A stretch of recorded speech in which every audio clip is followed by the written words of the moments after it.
Welcome, chat. It is Monday, February 26th. Thank you for joining us for another Wisecrack Case of the Mondays. Michael will be with you in just a moment.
Elliot F. Lane, thank you for joining us on the clock. Solidarity to all those out there on the clock right now.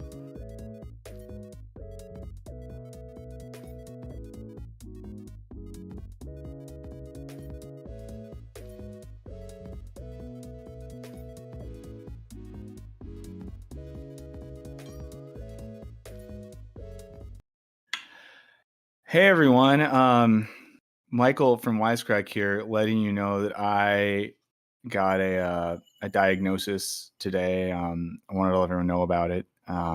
Turns out that I have a really bad case of the Mondays. So I wanted to be here with you all to talk about that, to be open and transparent about that. Henry, I think you also got some test results. Are you also positive for a case of the Mondays? Yeah, this hurts. You are a dad. Damn. Yeah. What's up, everyone? Welcome. I'm really down with the Mondays. Just welcome to our case of the Mondays. It's February 26th. It's a Monday. This is our stream where we start the week on a great, positive, upbeat note. Only good things are happening in the world, so there's only good things to talk about. We're excited to be here. It's me, Michael Burns. I'm with producer Henry. A couple housekeeping notes at the top. Wisecrack Live is going to happen on Wednesday. It's going to be a little different than normal, though. Our friend Jackson from Skip Intro is going to be joining, and he's going to be joining to largely take over for me. I think I'm going to hop in. I think I'm going to hang for a little bit of the stream on Wednesday, but I'm doing the 48 hours of solo parenting. So I'm going to take it a little bit easier and focus on that. I hope everyone can understand me sacrificing streaming time for the sake of the child. yes. Good to see everyone in the chat, like always. We got some funny, definitely not played out bits happening. We have some of our green username friends. We got a lot of good stuff. Oh, is Jackson in the chat right now? I didn't catch him yet. I saw someone say Jackson is here. So there you go. Hell No is joining us from across the Atlantic. Liberal Animator has a case of the munchies. Been there before, friends. But yeah, a few housekeeping things. If you've not watched Friday's video yet, please watch that video. It's on shoplifting. Dude abides got vaccinated from Mondays. He's vaxxed, but we have a thing here. We will only hang out with unvaccinated stream friends. It's sort of our version of Andrew Tate's rule, where he will not sleep with vaccinated women. But good to see everyone here. Uncivilized Game says, no such thing as parental leave on YouTube. You put that kid on camera and get those clicks. It's all about the clicks. We're going to be talking about the clips today. If you've seen what's up? Alley's in the Mile High City, which is Denver, unless there's another Mile High City. You might notice from the thumbnail, we're going to chat a little bit about the weekend's viral sensation, the interview between the Washington Post Taylor Lorenz and the libs of TikTok woman. Her name's like Shia, I think. I kind of don't care as much. Oh, David, I'm so sorry. David's father was murdered by a Monday, so I really apologize for there. Sig Bungus says collab with FD Signifier. That's the thing that people say a lot. What I always say is that dude rips and he makes really cool stuff. Would love to collab with him. Don't know him. I guess could reach out. You know, I'm a little bit shy. I'm gonna sneeze, or I'm not. But I'll try to be bold and reach out. You know, I'll shoot my shot with FD Signifier. Bacon Sarni Gedden said, "Is this about libs of TikTok getting her family doxxed and her kids harassed?" I mean, we are here. Like, honestly, if you know this channel, you know that we're here to talk about libs of TikTok in a really glowing light. It's an account that means a lot to us, and I think for us, you know, our whole mission is a commitment to the historical mission of philosophy, starting from a position of wonder to think internally and externally about systems of power in a critical and reasonable fashion. And that's why everything Libs of TikTok does is good, because I think it abides by all of those standards. MK Ultra says you reached out to Marion Williamson in that one. Well, yeah, for some reason she was less intimidating. I guess sarcasm. I think that's a thing. We're supposed to indicate sarcasm. Now I did some sarcasm. We're going to talk about that interview, viral stunt, whatever you want to call it, because that was all over. There's a few other things that have happened that we shall talk about. We'll see what you all are up to, what you're thinking about as we get our week started. Henry, how would you characterize on this Monday? And I want everyone in the chat to participate as well. What's your vibe this week? You know, like what's your intention for the week? My Monday's starting pretty strong. I've been catching up on 2023 movies I missed throughout the weekend. Ooh. So I feel I'm kicking off this week in a place where on a personal level I'm positive, although a lot of just depressing and bad things did happen over the weekend. It feels very Monday to me, because part of that is the gab about Saturday Night Live, which I've found generally insufferable these past 2 days. It's kind of messing up the internet for me, but offline I've been having fun. Yeah. That's great. We already have back-to-back people's intention to survive, a third survive. That's like kind of sad that immediately people in the chat, and I'm pretty sure you're all doing this organically and it wasn't coordinated, are just like, my intention is survive. Most of my Mondays are Friday when I teach undergrad statistics. Drift King says, what are the plans for the channel? Drift King, that's a big question. Make more videos. We're launching a second channel where we're going to talk about movies, doing other stuff like that. Let's see. We'll get to all of it. But Keith, tell us your intentions for the week. I mean, I think Everyday Skeptic is going to finish the video essay I've been making for the past 4 months. Awesome. Please share the link with us when you finish it. We know that you can do it. We believe you can do it. I would say my intention is, I want to post conservatively this week. By that, I don't mean I want to post conservative leaning things, although who knows, maybe this is the week I get radicalized. But I just want to go easy on my posting. I think that, sometimes I find when things are going bad in the world, or when I feel frustrated, or I feel like a sort of existential rage is welling up inside of me, it's so easy to post through it. But I want to just be cognizant of that. I find a good strategy, and let me know if you guys have coping strategies for being more disciplined posters. I find sometimes I can just repost takes that I wish I said myself and kind of step away a little bit. A Hickey said, you got the numbers and how many bought in on the $1 Patreon? A good amount. So thank you so much for that. On Friday, and this was due to something one of you, I forget who, recommended a couple weeks ago on Wisecrack Live. You made this comment. Or I asked about this, but some of you said, hey, if we had a $1 Patreon level, you'd want to jump in and contribute. A bunch of you already did. We really, really, really, really, really, really, really, really, really, really, really appreciate that. So if you have $1 a month to give and you want to, we do have a Patreon level called Wisecrack Crew. You pay $1, and every month you just know that you're contributing $1 to this thing. It might seem like not a big deal, but it is a big deal. It really helps us a lot. And I know that, and this is the next video that comes out is going to talk about this a lot. It's hard to be dependent on the YouTube algorithm. It's hard to be dependent on the digital media ecosystem in general. It's even harder to be dependent on advertising. I know a lot of you all dislike advertising, but by contributing, you help us get out of that. So we'll post the link in a second. And if you feel like it, feel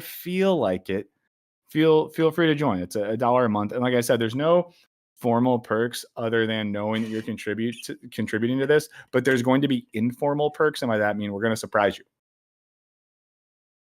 I'm not saying we're going to surprise you every week, but you're going to get some surprise content as well. So there you go. Well, we're here. Let's start with some comments. I'll say one more thing. Sorry. So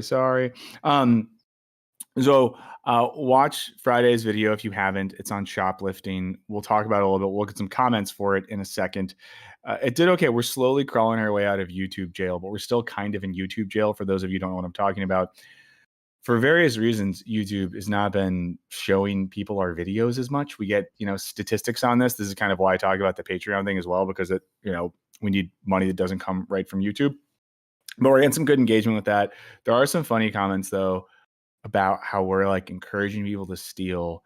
A lot of people are really afraid of retail theft. And I don't want to be glib, but I don't know. I struggle to care that much about things that are getting stolen from like Target or Walmart or CVS. I struggle to care a lot about that. Let's see. Beatmaster said, Michael, can I suggest a non-corporate PayPal account? Not saying for what, deniability and all that jazz, but yeah, Beatmaster, I feel like I pick up what you're putting down. But yeah, so check out that video. Let's look at some comments from it. Let's see. Is the first one that you have up the steal 100? Yeah, the candy bars line. Awesome. So this says steal 100 candy bars and you are going to jail. Steal 100 paychecks, you might be asked very politely to give 20% of it back. Wow. Yeah, I mean, I think one of the points we got at in the video on shoplifting, which I realized we were accused of whataboutism. I sometimes find that accusing someone of a supposed logical fallacy is a way to avoid engaging with ideas and arguing, because then you can just be like, you did this fallacy. And it's like, first of all, I think people overuse fallacies. They're kind of like a structural thing that help us understand the formation of arguments. I don't think the point of logical fallacies, at least as I have learned them and as I used to teach them, is to say like, I don't have to engage, thoughtfully with an argument because I can just point out a fallacy. It's kind of like it gets pulled on you and you're all like, oh, I didn't realize we were playing a football game. I didn't realize there was a background score to be managed in this conversation. Very well put, Henry. Yeah. I mean, I think it's more, it's like we're having a discussion, we're exploring ideas. But, one of the gist in that video, if you haven't had a chance to see it, is comparing the way we have this massive panic in media response to waves of retail theft. Not saying stealing's good, but statistically showing that the amount of money being lost and damage being caused isn't that bad. Again, not saying it's good. But while at the same time we have waves of like wage theft and corporate theft and white collar crime that kind of aren't that big of a deal, and that people who engage in various forms of white collar crime where they're often stealing billions of dollars from employees, from customers, from working people, it's kind of like a slap on the wrist type thing. But younger folks stealing stuff. Although I did see a video this morning about how over the weekend 9 teenagers from Chicago went to Wisconsin and stole 9 luxury SUVs. It was pretty crazy. Wow. Their mistake was that they all stopped at the same gas station to fill up, and someone who was at the gas station called the cops because they were like, hey, there's 9 new SUVs with dealer plates on, and there's 9 teens in face masks and gloves who are all filling them up at the same time. And it's like, dude, spread Amazing. out, go to different gas stations. The outrage over the petty thefts interests me because ever since I was 15, having friends working retail, like there's just always been a desensitizing factor to it when you start realizing like how much like a corporation wastes or throws away, be it like jeans or fast food. Yeah. So I don't know. I feel the people who've been through the shit, so to say, are a bit less outraged by it, just understanding the actual scale of waste. Yeah. I mean, and I've had the experience before as well of like being in a store when someone's actively stealing, and my brain for a second will have this thought of like, why isn't anyone doing anything? As if I expect the employee to like tackle someone. And it's like, no, you make like $12.50 an hour with no benefits. Why would you risk your physical safety for someone that's like stealing $74 of groceries? I don't know. We'll see. Let's. So the next comment, we asked what corporation you all would send to jail. If you have those 3, feel free to throw them in the chat now. This person said, "What corporation do you send to jail?" Yes. There you go. And that kind of came up in the Citizens United thing in terms of the ability, the corporations in America have certain rights, like their ability to support political PACs, but they don't really have the sort of consequences for illegal actions that individuals do. This person said, the shrinking joke is funny. Popular girl stealing was a thing in my school too. I had a girl try to have me help her steal from a Hot Topic on a date. Also, I don't think crime is increasing. I think that the projection of minor crime on the news to inflate a non-existent problem. So I did talk about in the video how it was the thing at my high school where popular girls got really into stealing. And it was a big thing. I would name names, but they're all suburban mothers now. Yeah, it was like a whole thing, and like popular girls would steal. But you totally saw how when like a blonde cheerleader was like stealing higher end items from a store, people were like, "Oh my god, she's so crazy." But then if like a young person of color stole something cheap, it was like, "We need to put these kids in cages." So you know, this person. It's fun that they went on a date and with someone, and the person was like, "Hey, let's go steal from a Hot Topic." That's a weird date. Has anyone in chat ever stolen for to impress a loved one or someone they wanted to impress? Yeah. Oh my god. Okay, I gotta stop because look at the chat for a second. Someone said, Esteban said, if I hacked into Wisecrack and stole $900, would you like that? It's just a petty theft fighting over Wisecrack with 3 million subs in YouTube, right? I think it's totally different, dude. The 3 million subs thing, it just means nothing. It literally means nothing. Do you guys think we get money for subs? Like, we don't. There's no correlation between anything. It's people watch our videos. Also, do you think we're like a corporation that has a bunch of money? If you're going to compare our YouTube channel with 4 full-time employees to Walmart, give me a break. Also, if you're that good at hacking, hack into like a medical debt system and take away people's medical debt. You know, if you're that good at hacking, hack into something that's beneficial. You know, people always talk about hacking. It's like, do something cool with it.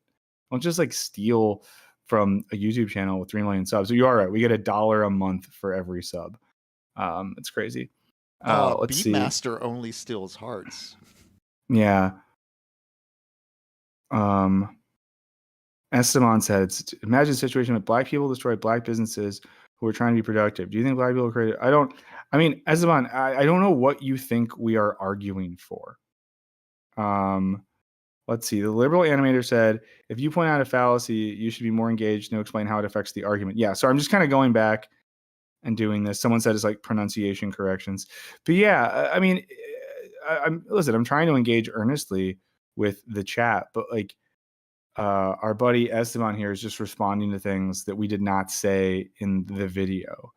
So I don't know. Someone said there's no money in retail. Small businesses are getting stolen.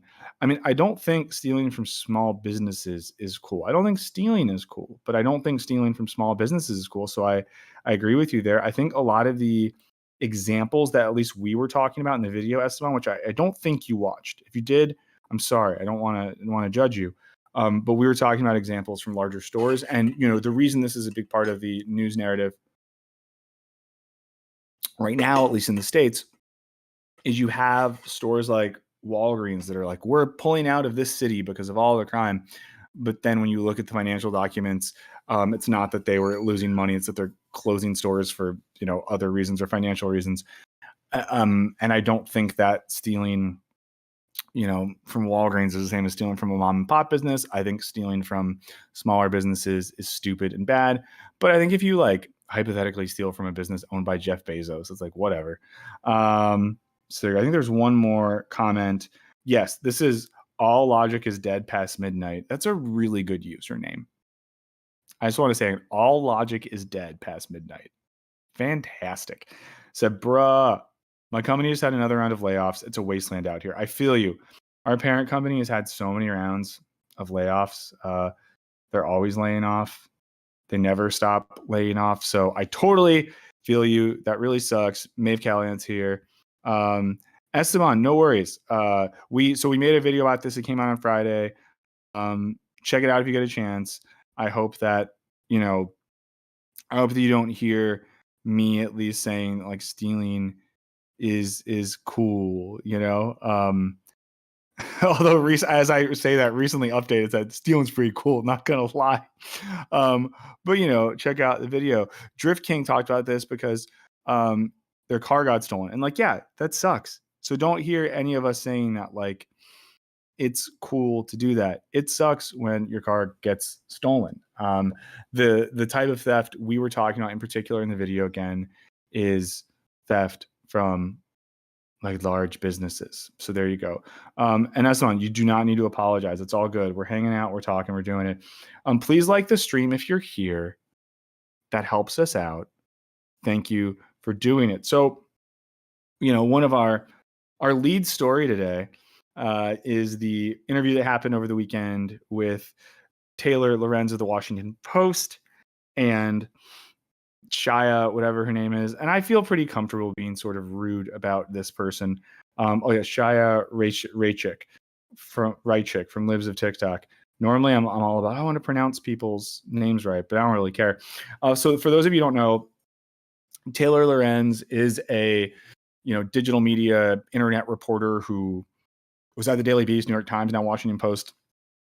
Kind of a contentious figure in some ways. Someone who I think she's done some things that are kind of shady and weird and self-aggrandizing. So to be clear, I want to just say at the outset, we're not going to do the thing where we're this Taylor Lorenz is just universal good and Shia Raichik is universal evil. But Shia Raichik is the person who started this account, Libs of TikTok. I guess she used to be a real estate person, but then started making content full time after participating in January 6th. Ever heard of it? But I don't consume a lot of Libs of TikTok content because I'm trying to keep the shards of soul that I still have left fully intact. But I'll say it's pretty bad. It's a lot of really reactionary, right-wing, kind of fascist content. One of the biggest pet projects of Libs of TikTok is, transphobia in particular, attacking trans teens and children in pretty aggressive ways. There's more to get into there, but it's pretty upsetting. We're trying to start the week off okay, but I'm sure many of you know this, and you could look into it yourself if you wanted to. Recently, Shia has been in the news as well because she got appointed to the board of education in the state of Oklahoma, a state she does not live in. She's visited once, to help them decide which books are good and bad for kids. It's scary. I mean, it's similar to me, to what's happened in Florida, where Christopher Rufo got put on a board of a public university in the state of Florida. Another person like Shia who has no background in education or training in that, but they sat down to talk. These two unlikely friends, and they're also unlikely friends because Taylor Lorenz famously revealed Shia Raichik's identity because she was the person behind Libs of TikTok, but she was anonymous. And then a lot of people argued when that happened that Taylor Lorenz was doing something hypocritical, hypocritical. Hypocritical because she famously had been pretty like against doxing and things like that. Manuel Morales, I did see the JPEG Mafia meltdown. That was really funny. I think that I find it lame that both JPEG and Freddie Gibbs are on the new Ye album, because I think Ye is a very problematic individual, but I think Freddie Gibbs's reaction was way funnier, and he's a much better rapper. It is what it is. Let's see. Sorry, just catching up with chat a little bit.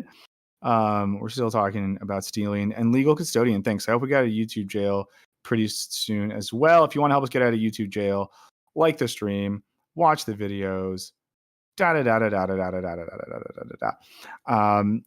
but this kind of popped off on the internet. We'll watch one of the clips that went viral. And I think the point here, or one of the interesting things about this video, is that Raichik, someone who is really outspoken in some views that are, I will call them hateful, and I will use this metric to call them hateful. We try to stay out of politics here.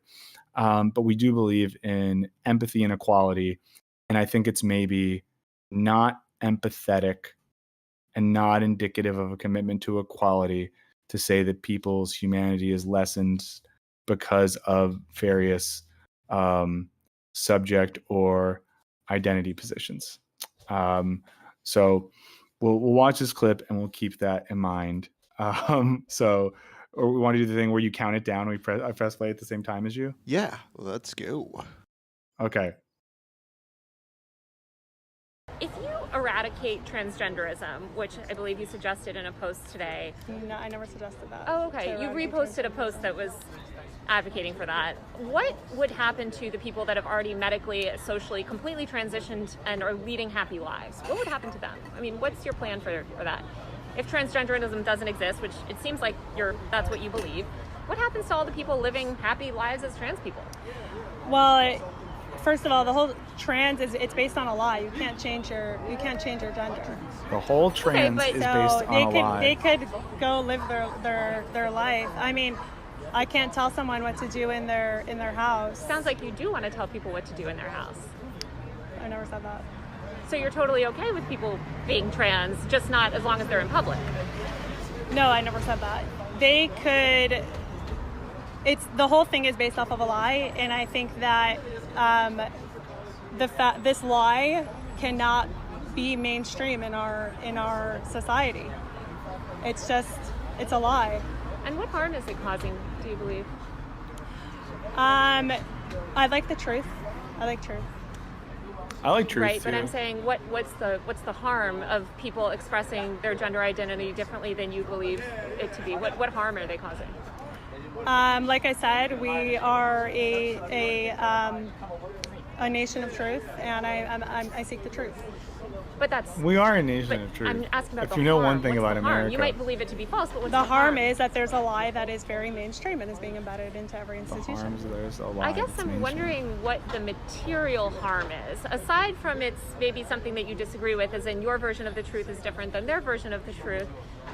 What is the material harm of them living their life as a woman or man or gender that you don't agree? Not anything that's wrong is there a material harm necessarily. So there's no harm. I didn't say that. Not anything that's wrong is there a material harm necessarily. Not everything that's wrong is there a material harm necessarily. Not everything that's wrong is there a material. I thought if I said it enough times, it would make sense. Yeah, I mean, it's tough, right? I think that someone said, I detect fallacies. Yeah, so much of it, like the word I hone in on is her use of the word mainstream, because so much of it's an anxiety over being replaced that's just hyperbolic and exaggerated. Yeah. It's very wild, that whole thing about lies that she was like, and like, again, I'll say some stuff in a second. It's gonna be negative. We are a nation of truth. Yeah, when Taylor Lorenz is like, I think it's a pretty fair question. She's like, you say all this stuff about trans people, so can they just exist in their homes and whatever? And she's like, the whole thing is based on a lie, but she doesn't really say what the lie is. I guess the lie is that the notion of lying here is weird, and it's pretty imprecise language. I also think I don't like lies. I like truth. It's like really bad arguments. And this is going to sound like a crazy thing to say. There's much better arguments for horrific fascism. People make better arguments for this stuff. Matthew Jacobs says what I took is that she's a bully using bully logic. I'm right and like truth. You're wrong and living a lie. It's pretty wild. Let's see. Yeah, Ali says, is she afraid someone will transition her? I mean, I think, again, it's just very funny to say, I mean, I would never want to talk to that person. But it'd be interesting in that context to be like, okay, so you like truth, you don't like lies. Like, and I'm not trying to be like silly here. And this is kind of a Jordan Peterson thing of me to say, but like, well, what is truth then? Like, what is our basis for establishing truth? What does it mean to say that we are a nation of truth? And then what would it mean then to say that something is a lie against that sense of truth? It's just really nuts. It's really nuts. And it just doesn't make a lot of sense. But I think, that clip got passed around a lot over the weekend. Thanks for being here. Thanks for liking the stream. And a lot of people that were posting that clip were, of course, I would say liberal leaning, progressive leaning folks who would post a clip like that and be like, wow, she got owned. This is so dumb. This person's so silly. Who cares? But then what was surprising is if you looked at the accounts of prominent, very right leaning or, transphobic thinkers and accounts, they were just like, oh, Taylor Lorenz, what a mask wearing idiot. She got crushed. Mellow Jello gifted 5 memberships. Lord of the chat, thank you so much. Very nice of you to do. And I like that Julia was able to answer for the nation of Canada in the chat. But the thing that I couldn't help but think, a lot of people thought this is not an original thought, is at the end of the day, right? So this interview happens, and maybe in one sense, it seems like, the rational and truth-seeking Washington Post reporter, does an interview with Shia from Libs of TikTok in which she undermines her own logic, showing that the edifice of the entire thing is BS, right? But, and this is maybe to use Taylor Lorenz's own logic, well, what is the material outcome of this? Well, the material outcome of this is a bunch of people who already agree with the perspective of someone like a Taylor Lorenz are posting clips of this on the internet and being like, ha, yeah. And people that already agree with Raichik are posting clips of it and they're being like, oh, yeah, look at, it's the thing. And all along, they are feeding a content machine. And in many cases, Twitter is a content machine owned by someone who's shown open sympathies with Libs of TikTok before. But they're just like driving clicks and increasing traffic while people that already think the thing that they think reinforce those ideas. I haven't really seen anyone say either, you know what? I've always been pretty open-minded, but Raichik made some good points. I too believe in the nation of truth and hate lies. And I haven't seen many people that were like, oh, I've had this like irrational hatred of people that choose to express their gender or sexuality different in a way that I do. But Taylor Lorenz made some points and now I think totally differently. It's just like the same. It's just, yeah. So I don't know. There's this part of me that thinks that the whole thing is a type of, I know this isn't the precise term, but bordering on like kayfabe, where, why did both parties agree to that interview, right? Neither of those people had a genuine curiosity as to the beliefs or values of the other. I'm presuming that's an assumption on my part. That's an assumption, but it seems pretty clear that both of them saw it as a really good opportunity to generate content, and to, make some money off it. John Halloran in the chat says it's just another X commentator destroys Y commentator. All those videos suck and should be banned from the internet. Yeah, I don't know. So I don't know. I'm curious what you think, Henry, but there is part of me that is kind of bummed by the whole thing. You bring up kayfabe, and this does bum me out because, okay, there's two notes I have here. The short one is like, I don't think I've ever seen anyone hear a joke where the punchline is Orange Man bad and suddenly go, I never thought about it that way. Never had that. But bringing up kayfabe, I had a friend who was very upset that I was critical of Biden from the left and did very much early on in the Biden presidency buy into the whole like leftist or driving people to vote for the right, yada, yada, kind of centrist neoliberal stuff. Not too long ago, that same person told me they had like a sit-down conversation with a Trump supporter that was very spirited. And it just struck with me that's like, well, yeah, you wanted to live out the performance of like this spirited American debate or like this participation in a system, but like it's performative and like incoherent in terms of like you were very mad with a leftist over Biden, but the people who like you literally will call Nazis time and time again, like you want to like sit down and have a spirited debate with them. What's going on there? Yeah, no, I agree. Let's see. Just checking out with the chat a little bit. Zonidu says, what I don't get is why so much attention is paid to trans issues, which affects 1% of the population. Lack of health insurance or underinsurance affects 30% of the population. I mean, Excellent like that's point.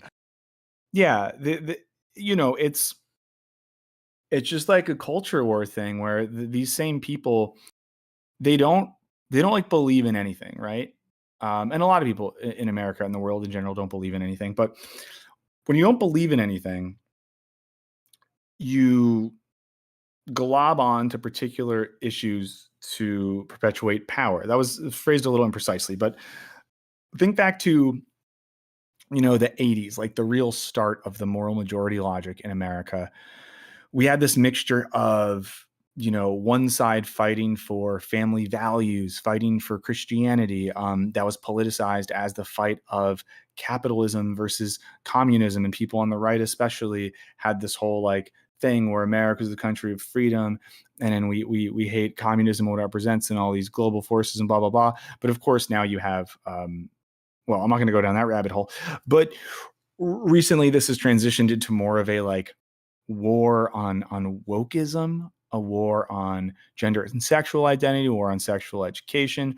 But none of these people like really care, right? None of these, like, who are you going to tell me that Shia Raichik or whatever has had her life negatively affected by people who she doesn't know expressing their gender identity in the way they see fit? It's just kind of silly. All the like panic over access to surgery. It's like, have you seen the American healthcare system?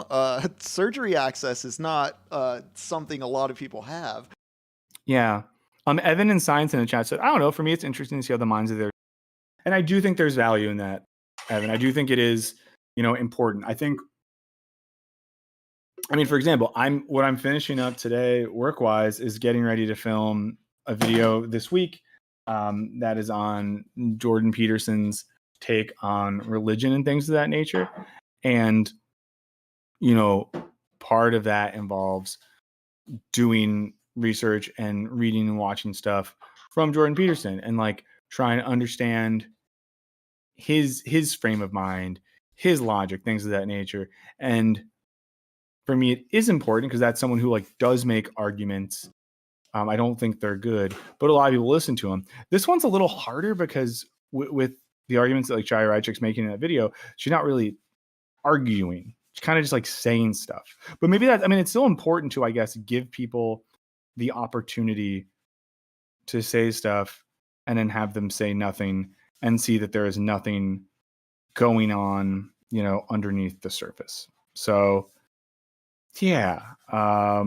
Sorry, just catching up on the chat. Lots of great stuff here. And again, please like the stream if you haven't already. As I said before, we do have the new, speaking of snake oil salesman from Maeve Callahan, feel free to join the new $1 Patreon. It helps us a lot if you can. Let's see. Sorry. Just catching up on so much fun stuff in the chat. But yeah, I don't know. I guess it's not a huge take or anything here. It's just that I think that when there's like the gleeful celebration taking place all weekend on the internet about this sort of thing, we can reasonably then ask, like, what's the real point of this? What's really happening in this case? Why are we doing any of this? Who is really winning? Who's losing? Those sorts of things. Let's see. A. Hickey said, you and Henry keep talking about healthcare, but you forget it's easier to punch down and feel better about yourself than punch up and feel defeated. I mean, that's not wrong. That's not wrong. Allie Cattail says, Destiny is meeting up with Jordan Peterson, maybe even today. Check that out. I didn't hear about that. So when Beatmaster says video on Jordan Peterson, the engagement in the comments will be wild, but hope you make it through. It's a hard one, And what's up, Logan Mansion Games? I think, because one could rightly ask, right? One could say, hey, a dead card. Yes, that is true. One could say like, hey, Michael, but aren't you guys doing the same thing? Isn't making a video about Jordan Peterson not an attempt to furnace engagement, but a way to like drive clicks? And essentially, yes, like we know that that's a clickier topic or whatever it might be. But I do think at the same time, it's an attempt to, I'll say this, when we make the Jordan Peterson videos, I made the example before that I don't think the Taylor Lorenz and Raichik thing is changing any minds, not to toot our own horn. But in our past Jordan Peterson videos, thanks Emo Dragon, good to see you. I've had people reach out to be like, hey, I've kind of like on and off liked Jordan Peterson before and found some of his arguments interesting, but thank you. Like, I didn't realize some of the stuff and this video helps me understand it, yada, yada, yada. So I don't know. I think there's something important there. Tactical gaming, I agree. Eric, no worries. You're always on time. You're always on time if you're here. Yeah, sorry about that. So let's see. We're going to wrap up soon. I mean, a couple more things just worth acknowledging. I don't know if anyone saw this. There was the Independent Spirit Awards yesterday. And a thing happened where, people were celebrating a show in a big tent on a beach in Santa Monica. And there was some protesters outside. Yeah, sorry, Stephen. Those are the exact noises. Yes, everyone, you are getting at it. But there were some protesters outside of the thing, and it created this really weird moment. I think this friends libs of TikTok thing, and that it was a moment where like got to watch Hollywood types get on stage and talk about the importance of like empathy and the work they do and community and diversity. Is someone outside is like, hey, maybe stop the genocide. There was a filmmaker, and I forget the person's name, but they made this film called Fremont that won an award for like the best film made for under $1 million or something. And he made some comment to the effect of like, hey, people are saying stuff outside and it's maybe more important than what's going on in here. I also want to acknowledge this one's, I don't really want to like talk about this too much, friends, because it's kind of intense and it's not really maybe the vibe that we're doing here. But wait, why am I forgetting? Henry, I'm forgetting the name of the man who self-immolated yesterday. Do you remember it off Aaron. the top of your head? Yeah. Guys, that's thing happened. And it's a bummer. And Aaron Bushnell. Aaron Bushnell, yeah. Some people, I asked on Twitter what people wanted us to talk about today.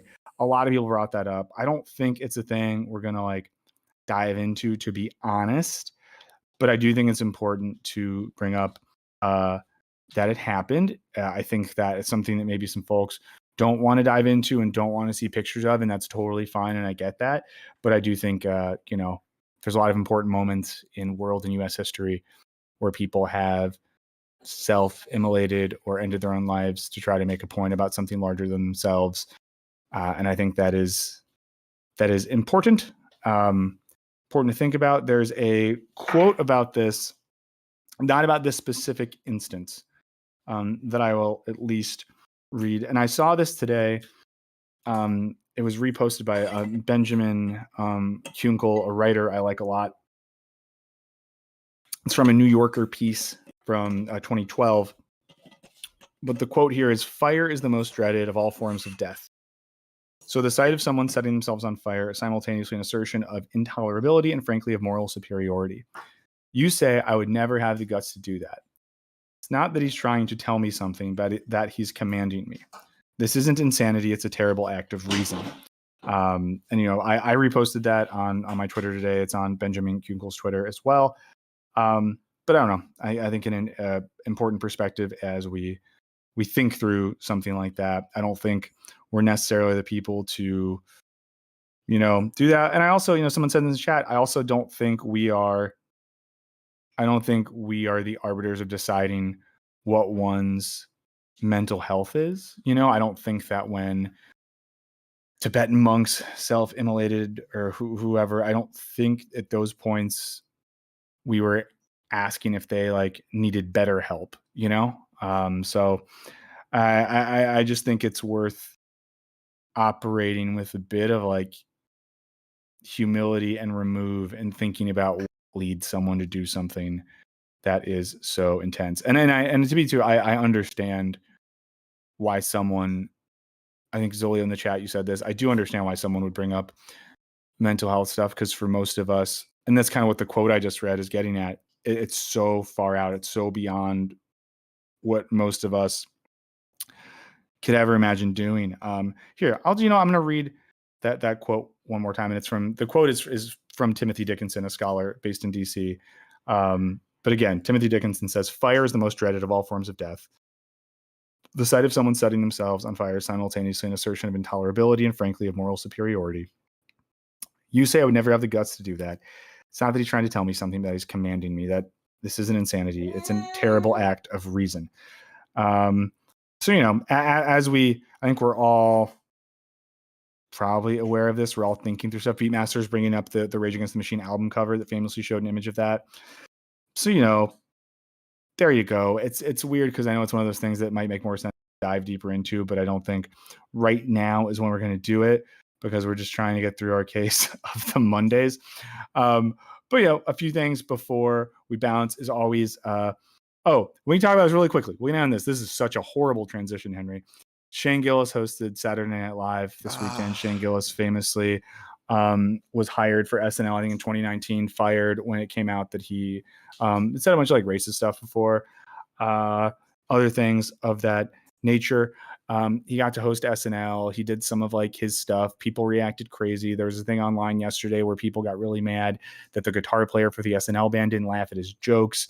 And then a Shane Gillis fan posted a video and was like, "Look at this bitch." And then all these people online said a bunch of crazy stuff about it. I engaged and I shouldn't have engaged, and I deleted the tweets because I started getting crazy responses from Shane Gillis fans. They're not a happy people. But yeah, did you watch it? Do you have thoughts on this, Henry?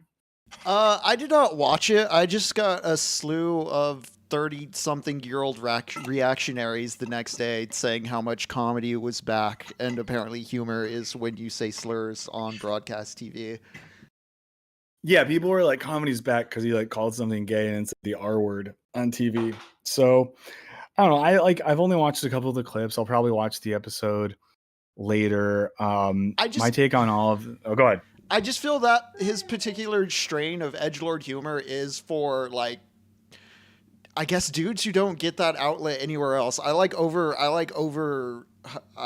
exaggerate and assume there's some sort of just frustrated office worker out there who's just aggressively mad he can't joke about anything at his job, and then he goes and watches something like this, sees the cuss words on the TV, and it's heaven for them. Yeah, I don't know. I'm totally fine with the fact that there's a variety of comedians out there who don't maybe share my vibe. And I do know that people Shane Gillis's most recent stand-up special got a really good review by a New York Times critic who's been good in the past, whose point was, and I've not watched this, but their point was basically the guy has like good joke structure. He is smart about how he goes about stuff. He speaks to like a certain chunk of America. That's fine. I just think the most annoying thing with this is people who are acting like their guy Shane is a victim. I mean, he has a Netflix special. He has the most popular podcast on Patreon. He makes millions of dollars a year. He goes on big tours. He just hosted SNL. He's doing fine, guys. And I know none of you are here, but like your guy is not, he's doing great. He's very successful. He's a high school friend for people who never had high school friends. Wow. Oh yeah, I did see the Trump sneakers ad was funny, but I don't know. I mean, I think the important thing to remember too is like, I mean, SNL is like pretty cooked, so we need to have realistic expectations about this stuff. But my critique and annoyance of all this is not the man himself. It's just his fans who are so. I just can't imagine like if a comedian I liked perform someplace and people didn't like it, I wouldn't be like, fuck those idiots. I'd be like, that's a good point. This comedian is kind of weird and has a very specific sense of things. It's totally fine. Yeah, it is more the reaction of the fans online than like any of the material itself that's genuinely been frustrating. Yeah. So, you know, a couple things before we go. Wednesday, Wisecrack Live guest hosted with Jackson Mayer from Skip Intro. Subscribe to Skip Intro if you don't already. There's a great new Skip Intro video out too. Yes, check that out. We'll let him talk about it on stream. I'll pop in for a little day. But, you know, we're going to give Jackson the keys to the car with Henry, you know, as the ultimate backseat driver who's going to be like, actually turn this way. I think you should go left. No, go that way. Which we completely endorse. Friday, a video is coming out. It's something a little bit different, friends. It's sort of like a reaction video to an article about Mr. Beast. We use the video as a place for me to talk a little bit personally and a little bit about our role as a channel about how weird and anti-human digital media is, YouTube is, algorithmic content is, and how you see that when you hear about the workflow of someone like a Mr. Beast or what it's like on their team. So that's on Friday. Also in that video, the world premiere of the exclusive story of the time that I got recruited by Mr. Beast and had two really weird, uncomfortable interviews and never heard from them again. The Michael world Burns exclusive. Exclusive. So, yeah, it's kind of like a stream article react with a little more research, I guess. A Hickey, who is old, SNL being cooked is a bad term. To say something's cooked, it's kind of like it's done. It's you know. But thank you for asking. But please check that out on Friday. We tried something different. And I do think it's not a video where we were trying to just roast Mr. Beast, because by some metrics, Mr. Beast does the best job at playing the game by the rules of the game. And you can't begrudge someone that. But it was a way to think about content and media in general and how things feel kind of dark. Got into some philosophy stuff, of course, because what else am I going to do? And then this week filming something on Jordan Peterson, so be on the lookout for that. And in the meantime, we'll post another link to it. If you're up for it, friends, thank you so much for hanging out. Check out our $1 Patreon level if you're up for it. It's a way to support us. We'd appreciate it if you do. And Australia, cooked means drug fucked. Thank you, Australia, for checking in. We really appreciate Australians. You know, our good friend Aoife sometimes will check in on the chat later, who's Australia and travels a lot, but sometimes in Australia. But again, thanks for hanging out today. Try to talk about some stuff. Try to start our week off right with a little bit of criticism. So let's say we talked about our vibe for Monday.